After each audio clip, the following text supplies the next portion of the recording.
Hello, Earthlings. It's time to reset your cultural dial. Coming your way next on your favorite device, from the Hoosier State to all the ships at sea, it's the Crawfordsville Peachcast. And now, here's your second or third favorite Dave from Indiana, Dave Peach. Warning, other people named Dave may also appear.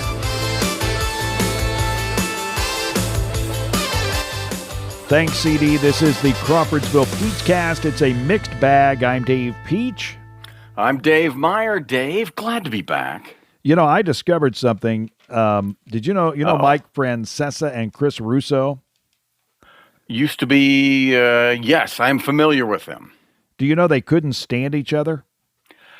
They were a team for quite a long time, correct? Do you know that they decided what they were going to talk about moments before the show started? Wow. Okay. And they did not get along, but I love that. That is kind of my, if you notice, that's kind of my we do not prepare. we don't know. I hear people do a podcast. Well, I had to write this. I'm like, or they talk about writing it. I'm like, writing it. We just turn the mic on. We make sure the levels are good, Dave. I wouldn't. Somebody asked me, how do you do a morning show? They go, how do you do it? How do you do a morning show? I say, well, you show up at 6 a.m. and start talking. Yeah, you got to get there on time and early, and then you got to open your mic. That's it, man. That's it. And then turn it on. Turn on the juices. You never know. I mean, your son works the Blackstone Grill and makes a sausage, pancake, hash brown, egg, cheese sandwich, and you might go 20 minutes on that. You could, Dave. You could. It was good. No, it sounds fantastic. It was really good. You're right. I mean, I want one to go right now. You can talk about being stuck at 228 pounds. Actually, it was 227 today. Okay, good. That's a good place to be. So you cross that off the list. And Let's see. Then you go to the main part of our discussion right now, the Starland Vocal Band. Sky rockets in flight. Afternoon delight. And I wish I'd have written down all their names, but they had that Linda Ronstadt, Eagles, Poco kind of harmony vibe going, and they had two girls, two guys, and the one girl, I mean, I don't know her name, I'm sorry, but I mean, very, very, very, very much like Maria Muldaur. Remember that Midnight at the Oasis? That kind of fun harmony, lush sound, and they, as you mentioned, they did the song Afternoon Delight. And they kind of had a John Denver. I think the guy wrote Country Road, Take Me Home with, whatever. But a very interesting background. They rose out of Georgetown, Maryland. Like Washington, D.C., yes. Georgetown. Wow. Okay. They wrote Country Road, Take Me Home in Georgetown. Of course. And a lady came up to the guys. He goes, I know exactly the place where you wrote that song about. And he goes, you mean a 2-bedroom apartment in Georgia? No, he didn't say that. He was very nice. He didn't say that. But they actually, based on their one song, and they had one song. This is a group that had one song. Well, one that was very well known. Yes. And they won the Grammy for Best New Artist. Wow. In 1977. This was at the height of We're throwing a lot of stuff at you, man, yeah. Right, but it just shows you how big the radio was then, because this song, I mean, from the time it came out, it has, I mean, clearly it got reintroduced in the pop culture lexicon with Ron Burgundy and, that movie, basically. But I don't think it's ever been out. It's never not shown up somewhere, either on the radio or in the background, somewhere. Okay, the other nominees, and I could ask you to name the other nominees for Best New Artist, but you'll never get them. The first one is Boston. They beat More Boston. Than a Feeling, Dave. They beat Boston. Wild Cherry. Is that Play That Funky Music, White Boy? White Is that, Boy. Yeah, White Yes, Boy. yeah, that's and then exactly. You had the Brothers Johnson. Yes. I can't remember what they did. Strawberry Letter number 23 or something. I could be wrong there. I don't know, Dave. And Keep going. then one band that I tell you what, if you know their song, Cherchez la Femme, Dr. Buzzard's original Savannah Band. Wow, that's a great name. And so the Starland Vocal Band took home the Grammy. Wow. So that made sense. It would have made sense, Dave. Now, as I look, I got to tell you, so I've been, I cheated just to try to help as I try to support the broadcast, Dave. Taffy Nivert is one of the two female vocalists in the Starland. The Brothers Vocal Johnson had Band. Stomp. They had Stomp. Margot And Chapman they did have and Strawberry Taffy. Letter number 23. I got that right. Booyah, You did? booyah. Okay. I am right. I am right. I am right. Okay. Central Indiana Rubber Products provides the power for you. Central Indiana Rubber Products, or CIR, keeps farm equipment and local manufacturing processes running with gaskets, belts, seals, and O-rings, among a variety of other products and services. Employee-owned and always customer-focused. Central Indiana Rubber Products, 989 West, 83 North, Crawfordsville, and at indianarubber.com. Central Indiana Rubber Products, or CIR, power for you. Well, I'm gonna read here, Dave. Can I? Whatever happened to the Starland Vocal Band? Well, we're going to talk about their 1977 Sunday Night Summer Replacement Series, but Dave, why don't you say what you got? Dave, I want to hear that, Dave, because I was not able to prepare and watch the. I couldn't. You've got to. You've got to. But we can talk about it now. I want to talk about it. Okay. The host of the show, yes, was David Letterman. Holy mackerel! Now, so Dave, talk to me. This is like a summer replacement. Half hour. A half hour. Variety? Yes. Well, you call it variety. Yes. Okay. Here's the premise. They go out and they film the Starland Vocal Band lip syncing their songs. It could be someplace in Georgetown.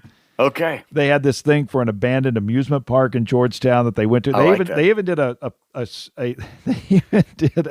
a song from the pool where there is no water and there's like trees growing up this pool, and they're like on the little pool deck, and the guys are out there faking swimming, like with no water. Wow. I gotta watch this. And it's like a rundown. It'd be like somebody going to Victory Field when they're ready to tear it down and doing a musical show.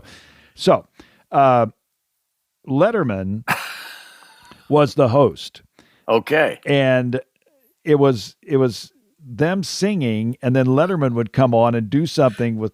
I mean, it's hard to describe Letterman's shtick at this point. But they also had Jeff Altman and Mark Russell. Okay, so, Jeff Altman they were buddies. Yeah, I remember. So then they'd all be watching Mark Russell do, hey, how about those Pringles? I like potato chips free range. Mark Russell. I mean, so you had Mark Russell, and then like Fonzie and Chachi or some kind of a duo. But you think about, and they had a duck. They did have a duck. Oh, of course. They had a duck. Like the Razzle Dazzle show had the bear. They had the bear. They had a duck. Apparently, one of the performers in the Starland Vocal Band did a duck. Did a duck voice. impression. Did a duck voice. I did the actual duck voice.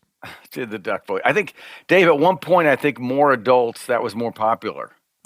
I don't think it's as popular these days, so but maybe I'm wrong. In your spare time, if you want to see David Letterman in 1977 on CBS, he would also appear in the Mary Tyler Moore Show, or Mary, I think, with Michael Keaton later. You don't remember that either. I do not, Dave. You're gonna have to, But look up an episode of the Starland Vocal Band, folks, and watch a young David Letterman and a show that it's out there, man. It's out there. It's out there, and it's worth checking out. I feel like we should do a whole. Okay, I'm going to now do my homework, Dave. So we'll do a. This may be a specific bag. The next mixed bag, we'll do a follow-up. And you can weigh in. A special bag. A bag that's colored on the Starland Vocal Band David Letterman relationship. Okay. We can tease that, Dave.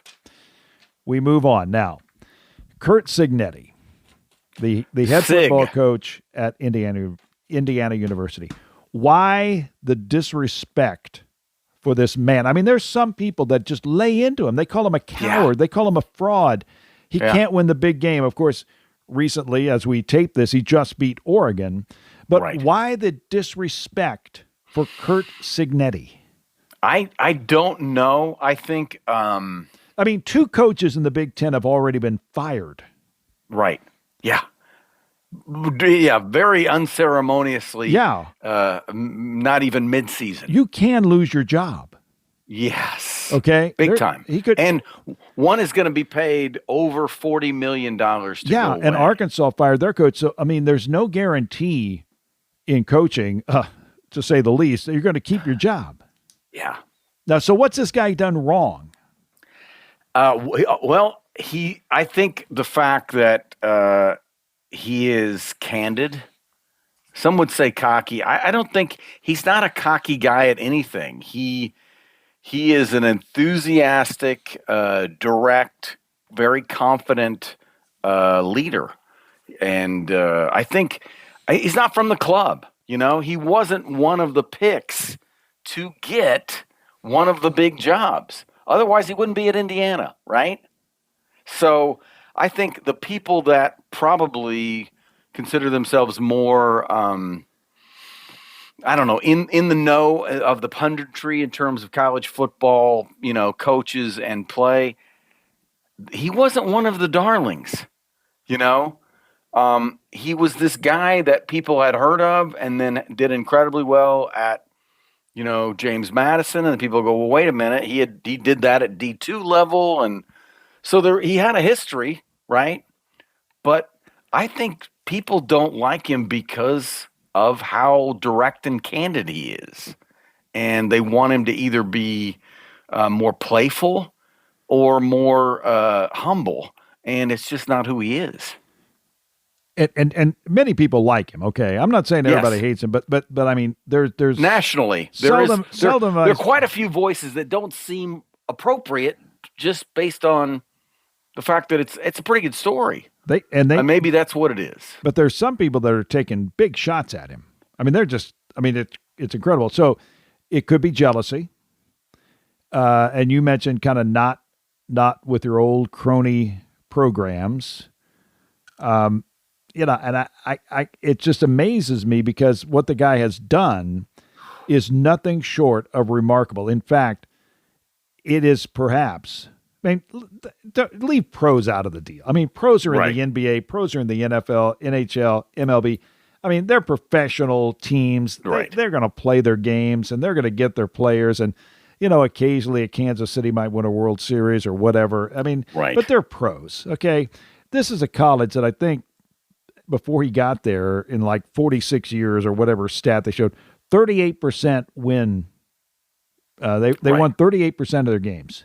Yeah. This guy in a year and a half has lost 2 games. Okay.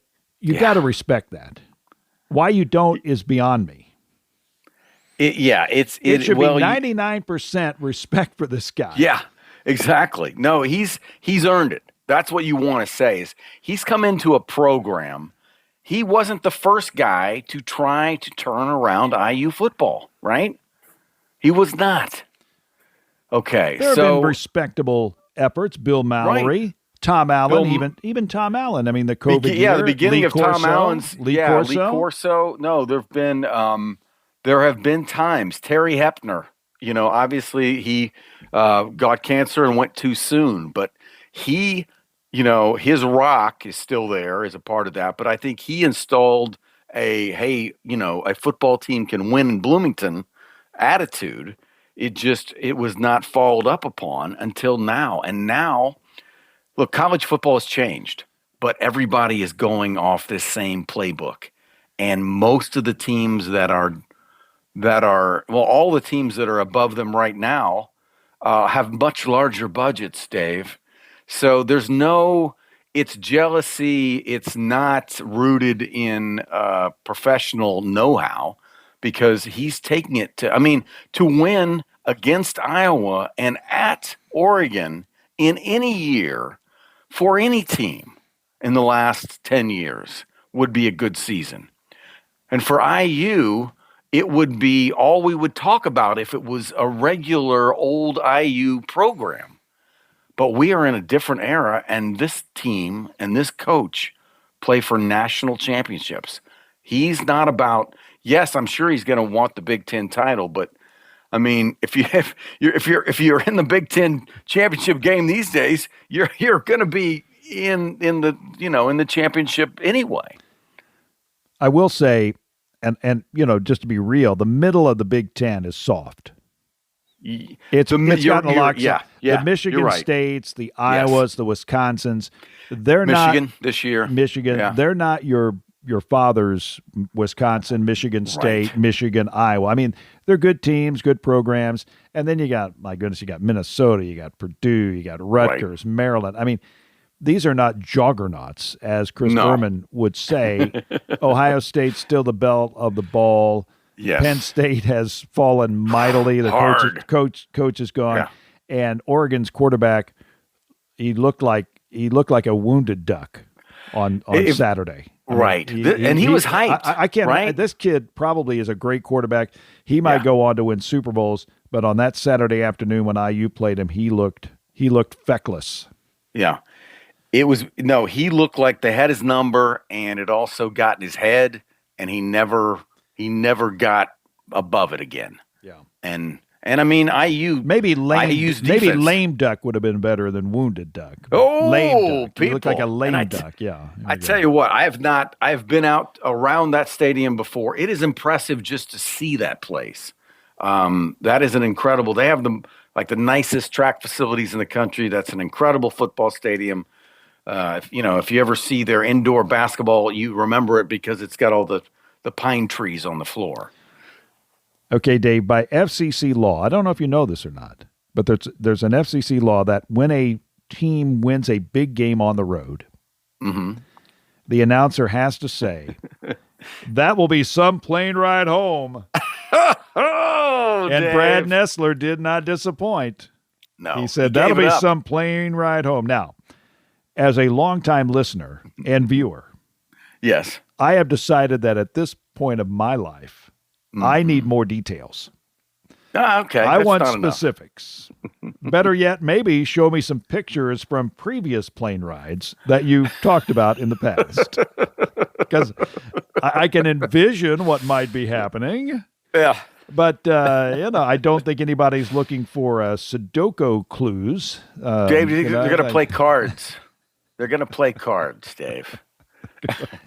A few of them will have their personal units, the ones that are gamers. Yeah, they're going to play that old Mattel football game. Dave. Maybe they'll have some. Maybe they'll have some Baja Mountain Dew to celebrate. Yeah, some Baja. Some of the blue Mountain Dew. That's the blue stuff, Dave. The blue stuff that goes right through me. Yes. Okay. I'm just. They always just throw that out there. Okay. And we're supposed to just say, yeah, that must be some plane ride. Well, what are they going to do? Yeah, what's it going to look like? What do they do level of on these plane rides? Dave, just say something. Yes. Is it hijinks or debauchery? Yeah. What are we talking? I don't know. I guess I've been around this too long, right? It's too long. I get it, Dave. We need a picture or a frame of reference. No, Brad. maybe we don't. Don't drop those cliches. Maybe we don't. But I'm just saying they always say that. So apparently they know. Yeah, he's been. They're just kind of. He's hoping. They're hoping. Yeah, they're thinking. But they're positively projecting plane ride on the way home. Well, Dave, anything in your bag? No, Dave. Just more on the road, heading out soon. I'll be going to New York, and then I'll be in Georgia, and then Chicago. Georgia. You ever been to Savannah, Georgia? One time, Dave. One time, and like a lot of people, you want to go to find the bench that Forrest Gump sat at. and they moved it, Dave, because too many people were going to the bench. But it's not hard to find where it was. And look, Savannah's beautiful. It's a lot of really cool older homes that were built in the early 1800s that are still standing. It was Sherman did not burn Savannah, and therefore there's still a lot to see. And it's a long way over there, though. If you gotta go. Good food. Oh, very good. Very like what I've heard. Like shrimp and grits, kind of, like incredible shrimp and grits. Kind of. That's what I remember. Like, oh yeah, that's on the menu here. I'm gonna sit down because they're gonna put a stick of butter in my personal offering. I feel like, I believe they did. So yeah, check out Savannah. Well, can you imagine after this podcast what kind of plane trip we're gonna have on the ride home? I'm sorry. Oh, I thought that'd be funnier. I guess it wasn't. I guess it's good. What a walk it's going to be to the studio to do my show after this podcast. Dave. Maybe Dave, not. Basketball season is coming. That's right. Oh, yeah. Dave, we're on Crawfordsville, peachcast.podbean.com. I'm excited to say to people I don't know, podbean.com. Did you know there's 4.5 million podcasts in the United States of America? Wow. So I thought they've dropped a few. 340 million people. 340 million people in the country. So that's like 1 of 12, right? Or something like that. It's like apparently, yes. 1 out of 12 Americans gun has a owners podcast. And podcast hosts are neck and neck here in the United States. They could be in more than one. But okay. Like, share, and subscribe. Apple, iHeart, Spotify, Podbean, and YouTube. Dave, thank you. Until next time, America, for Dave Meyer, I'm Dave Peets. Thanks for listening to the Crawfordsville Peetscast. Time for our plane ride home, folks. Thank you for listening to the Crawfordsville Peachcast. If you enjoyed it, follow the podcast and ring the bell so that way you'll always be up to date with the newest episodes. We'll see you next time.